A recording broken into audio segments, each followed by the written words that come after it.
ओम शांति। 3 मई 1977 की अव्यक्त मुरली। हेडिंग है कर्मों की अति गुह्य गति। संगम युगी ब्राह्मणों की विचित्र लीला को देखते हुए बाबा बोले, बाप दादा बेहद के अनादि अविनाशी ड्रामा की सीन के अंदर विशेष कौन सी सीन देख हर्षाते हैं जानते हो? वर्तमान समय बाप दादा ब्राह्मणों की लीला विचित्र और हर्षाने वाली देख रहे हैं। जैसे बच्चे कहते हैं, हे प्रभु तेरी लीला अपरंपार है, वैसे बाप भी कहते हैं बच्चों की लीला बहुत वंडरफुल है, वैरायटी लीला है। सबसे वंडरफुल लीला कौन सी देखने में आती है वह जानते हो? अभी अभी कहते बहुत कुछ हैं, लेकिन करते क्या हैं वह खुद भी समझते, क्यों कर रहे हैं यह भी जानते। जैसे किसी भी आत्मा के व किसी भी विकारों के वशीभूत आत्मा, परवश आत्मा, बेहोश आत्मा क्या कहती, क्या करती, कुछ समझ नहीं सकते। ऐसी लीला ब्राह्मण भी करते हैं। तो बाप दादा ऐसी लीला को देख रहमदिल भी बनते हैं और साथ साथ न्यायकारी सुप्रीम जस्टिस भी बनते हैं, अर्थात लव और लॉ दोनों का बैलेंस करते हैं। एक तरफ रहमदिल बन बाप के संबंध से रियायत भी करते हैं, अर्थात 1, 2, 3 बार माफ भी करते हैं। दूसरी तरफ सुप्रीम जस्टिस के रूप में कल्याणकारी होने के कारण बच्चों के कल्याण अर्थ ईश्वरीय लॉज भी बताते हैं। सबसे बड़े ते बड़ा संगम का अनादि लॉ कौन सा है? ड्रामा प्लान अनुसार 1,00,000 गुणा प्राप्ति और पश्चाताप व भोगना, यह ऑटोमेटिकली लॉ अर्थात नियम चलता ही रहता है। बाप को स्थूल रीति रस्म माफिक कहना व करना नहीं पड़ता कि इस कर्म का यह लेना व इस कर्म की सजा यह है, लेकिन यह ऑटोमेटिक ईश्वरीय मशीनरी है, जिस मशीनरी को कोई बच्चे जान नहीं सकते। इसलिए गाया हुआ है कर्मों की गति अति गुह्य है। बाप को जान लिया, पा लिया, वह वर्षा भी पा लिया। ब्राह्मण परिवार के अंदर ब्राह्मण भी स्वयं को मान लिया। ब्रह्मा कुमार व ब्रह्मा कुमारी का टाइटल भी लग गया। ईश्वरीय सेवा अर्थ निमित्त बन गए। सहज राजयोगी भी कहलाया। प्राप्ति के अनुभव भी करने लग गए। ईश्वरीय नशा, प्राप्ति का नशा भी चढ़ने लगा। प्रालब्ध का निशाना भी दिखाई देने लगा। लेकिन आगे क्या हुआ? माया की चैलेंज को सफलतापूर्वक सामना नहीं कर पाया। माया के वैरायटी रूपों को परख नहीं पाते हैं, इसलिए कोई माया को बलवान देख दिल शिकस्त हो जाते हैं कि क्या हम विजयी बन सकेंगे। कोई सामना करते करते कब हार कब जीत अनुभव करते हैं, थक जाते हैं, अर्थात थक कर जहां है जैसा है वहां ही रुक जाते हैं। आगे बढ़ने का सोचते भी हिम्मत नहीं आती। कोई अपने में बाप के डायरेक्ट साथ और सहयोग लेने की हिम्मत ना देख राह पर चलने वाले साथियों को ही पंडा बनाते, अर्थात उन द्वारा ही साथ और सहयोग की प्राप्ति समझते हैं। बाप के बजाय कोई आत्मा को सहारा समझ लेते हैं, इसलिए बाप से किनारा हो जाता है। तिनके को अपना सहारा समझने कारण बार बार तूफानों में हिलते और गिरते रहते हैं और सदैव किनारा दूर अनुभव करते हैं। ऐसे ही कोई व्यक्ति के सहारे के साथ साथ कई आत्माएं किसी न किसी प्रकार के सैल्वेशन के आधार पर चलने का प्रयत्न करती हैं। यह होगा, वह ऐसा होगा तो पुरुषार्थ करूंगा, यह मिलेगा तो पुरुषार्थ करूंगा, ऐसे सैल्वेशन रूपी लाठी के आधार पर चलते रहते हैं।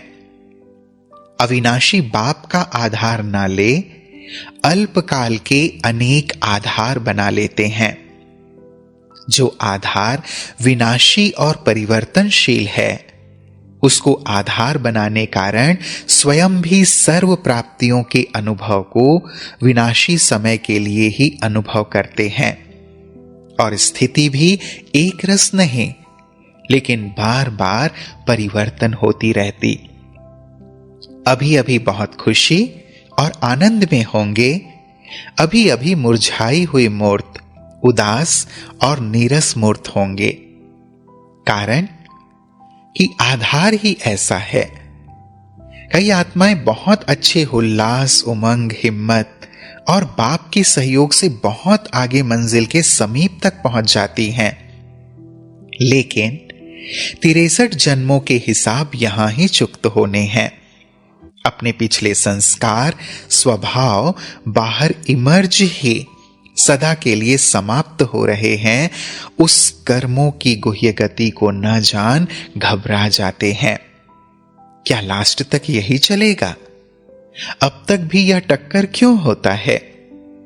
इन व्यर्थ संकल्पों की उलझन के कारण प्यार नहीं कर पाते, सोचने में ही टाइम वेस्ट कर देते हैं और कोटों में कोई तूफानों को भी ड्रामा का तोहफा समझ स्वभाव संस्कारों की टक्कर को आगे बढ़ने का आधार समझ माया को परखते हुए पार करते, सदा बाप को साथी बनाते हुए साक्षी हो हर पाठ देखते, सदा हर्षित हो चलते रहते।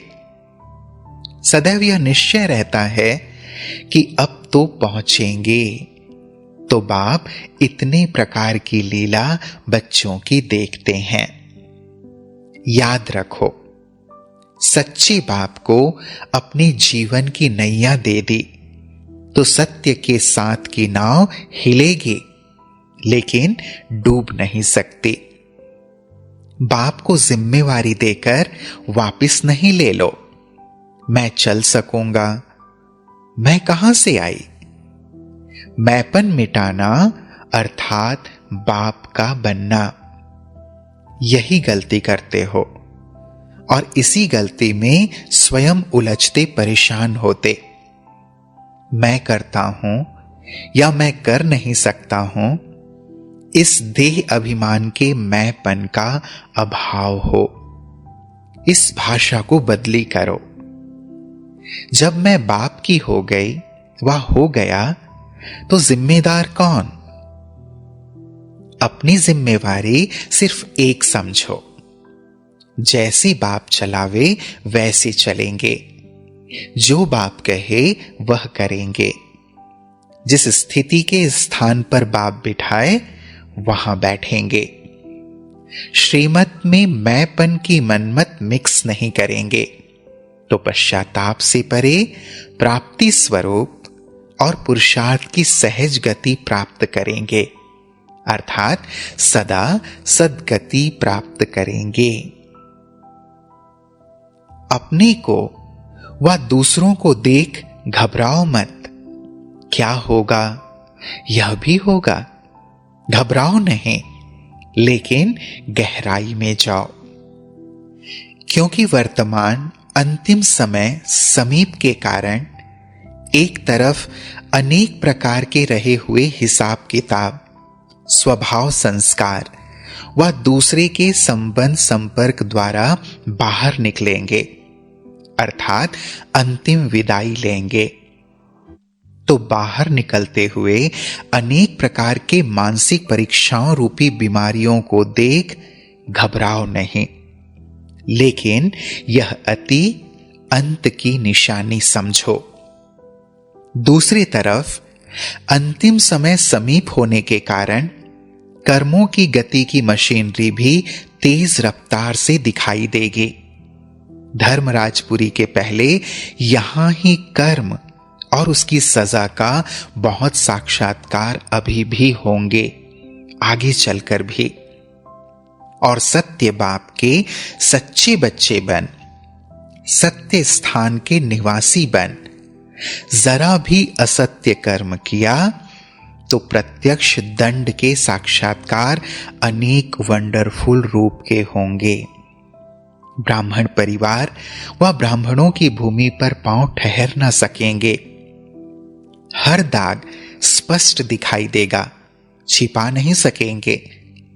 स्वयं अपनी गलती के कारण मन उलझता हुआ टिका न सकेंगे।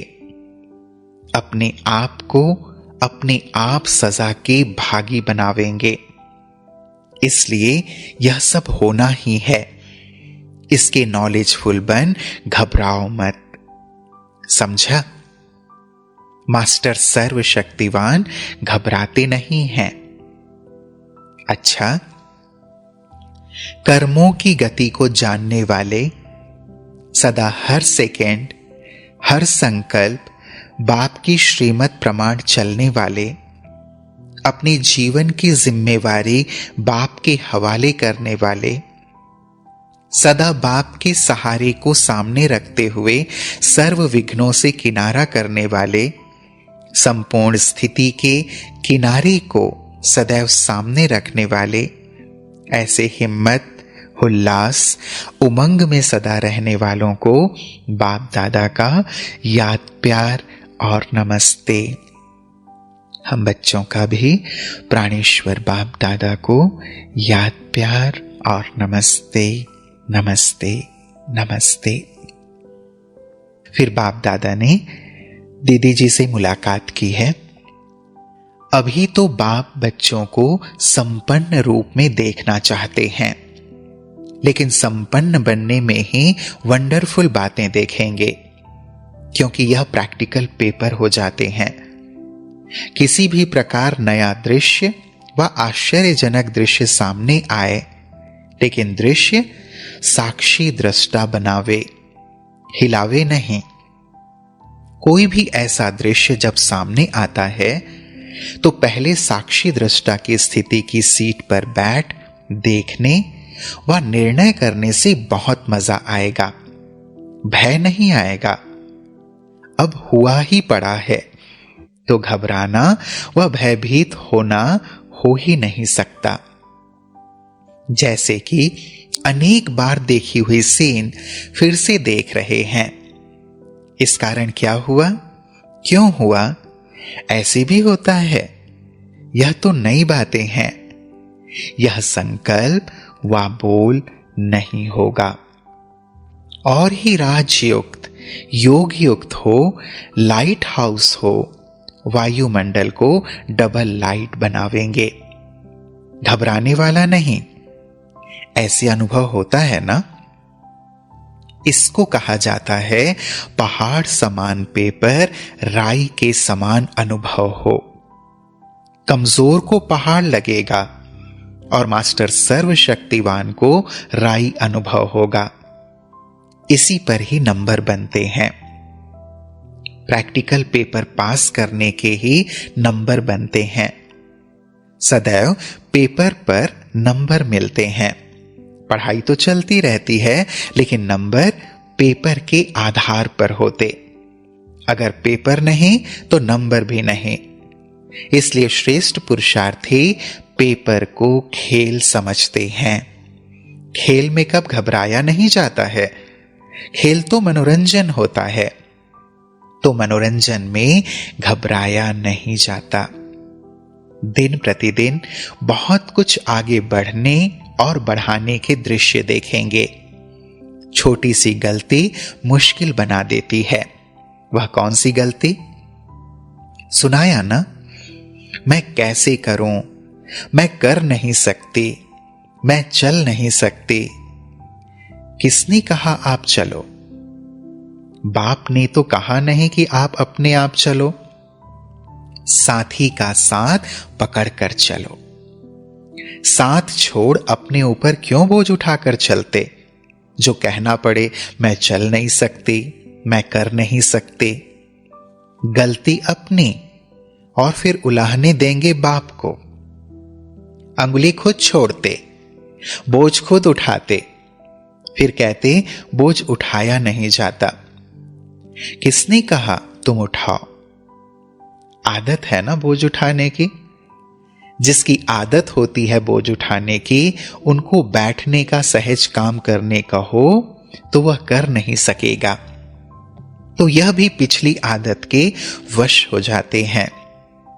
यह भी नहीं कह सकते मेरे पिछले संस्कार हैं। पिछले संस्कार हैं अर्थात मरजीवा नहीं बने हैं। जब मरजीवा बन गए तो नया जन्म, नए संस्कार होने चाहिए। पिछले संस्कार पिछले जन्म के हैं, इस जन्म के नहीं। वह कुल ही दूसरा, यह कुल ही दूसरा। वह शूद्र कुल, यह ब्राह्मण कुल। जब कुल बदलता है तो उसी कुल की मर्यादा को पालन करना है। जैसे लौकिक रीति में भी अगर कन्या का कुल शादी के बाद बदल जाता है तो उसी कुल की मर्यादा प्रमाण अपने को चलाना होता है। यह भी कुल बदल गया ना, तो यह सोचकर भी कमजोर ना होना कि पिछली आदत है ना, इसलिए यह तो होगा ही। लेकिन अब के कुल की मर्यादा क्या है, उस मर्यादा के प्रमाण यह है ही नहीं। फिर बाप दादा ने पार्टियों के साथ मुलाकात की है। शक्ति सेना व पांडव सेना दोनों ही माया को परखते हुए उसे भगाने वाले हो ना, घबरा करके रुकने वाले तो नहीं हो। ऐसे भी युद्ध करने वाले जो योद्धे होते हैं, उन्हों का स्लोगन होता है हारना व पीछे लौटना व रुकना यह कमजोरों का काम है। योद्धा अर्थात मरना और मारना। तो आप भी रूहानी योद्धे हो, रूहानी सेना में हो, तो रूहानी योद्धे भी डरते नहीं, पीछे नहीं हटते, लेकिन आगे बढ़ते सदा विजयी बनते हैं। तो विजयी बनने वाले हो या घबराने वाले हो, कभी कभी बहुत युद्ध करके थक जाते हो या रोज रोज युद्ध करके अलबेले हो जाते हो। वैसे भी रोज रोज एक ही कार्य करना होता है, तो कई बार ऐसे भी होता है, सोचते हैं यह तो चलता ही रहेगा, कहां तक करें, यह तो सारी जिंदगी की बात है, 1 वर्ष की तो नहीं। लेकिन सारी जिंदगी को अगर 5000 वर्ष की प्रारब्ध के हिसाब से देखो तो सेकंड की बात है, वह सारी जिंदगी है। बेहद के हिसाब से देखो तो सेकंड की बात है। विशाल बुद्धि बेहद के हिसाब से देखेंगे, वह कब थकेंगे नहीं। सारे कल्प के अंदर पौना भाग प्राप्ति है, यह तो लास्ट में गिरावट का अनुभव होता है। इस थोड़े से समय के आधार पर कल्प का पौना भाग प्राप्ति है, उस हिसाब से देखो तो यह कुछ भी नहीं है। बेहद का बाप है, बेहद का वर्षा है, तो बुद्धि भी बेहद में रखो, हद की बातें समाप्त करो। समझा? जब कोई के सहारे से वह कोई स्वयं आपको साथ ले जाए तो फिर थकने की तो बात ही नहीं है। बाप तो याद के साथ की गोदी में ले जाते हैं। पैदल करते ही क्यों हो जो थकते हो, सदा और साथ की गोद से उतरते ही क्यों हो जो चिल्लाते हो क्या करें, करना कुछ भी नहीं है फिर भी थकते हो। कारण अपनी बेसमझी, अपना हट करते हो। जैसे बाल हट होता है ना, बाल हट करके अपनी मनमत पर चल पड़ते हो, इसलिए अपने आप को परेशान करते हो। यह बाल हट नहीं करो। श्रीमत में अगर मनमत मिक्स करते तो ऐसे मिक्स करने वालों को सजा मिलती। सजा बाप नहीं देता, लेकिन स्वयं स्वयं को सजा के भागी बना देते हैं। खुशी शक्ति गायब हो जाना ही सजा है ना। जो जिसके नजदीक होता उसके संग का रंग अवश्य लगता है। अगर बाप के नजदीक हो तो उसके संग का रंग जरूर लगेगा। जैसे बाप का रूहानी रंग है तो जो संग करेंगे उसे रूहानी रंग लगेगा। एक ही संग होगा तो एक ही रंग होगा। अगर सर्वशक्तिवान बाप का सदा संग है तो माया मुरझा नहीं सकती। कनेक्शन है तो करंट आती रहेगी। कनेक्शन ठीक हो तो ऑटोमेटिकली सर्व शक्तियों की करंट आएगी। जब सर्व शक्तियां मिलती रहेगी तो सदा हर्षित रहेंगे, गम ही खत्म हो जाएगी। संगम का समय है खुशियों का। अगर ऐसे समय पर कोई गम करे तो बुरा लगेगा ना। महावीर व महावीरनियों की मुख्य निशानी क्या होंगे? वर्तमान समय के प्रमाण महावीर की निशानी हर सेकेंड हर संकल्प में चढ़ती कला का अनुभव करेंगे। जो महावीर नहीं वह कोई सेकेंड वह कोई संकल्प में चढ़ती कला का अनुभव, कोई में ठहरती कला का। चढ़ती कला ऑटोमेटिकली सर्व के प्रति भला अर्थात कल्याण करने के सेवा निमित्त बना देती। वाइब्रेशन वातावरण द्वारा भी कईयों के कल्याण कर सकते हैं। इसलिए कहा जाता है चढ़ती कला तेरे भाने सबका भला। वह अनेकों को रास्ता बताने के निमित्त बन जाते। उन्हें रुकने व थकने की अनुभूति नहीं होगी।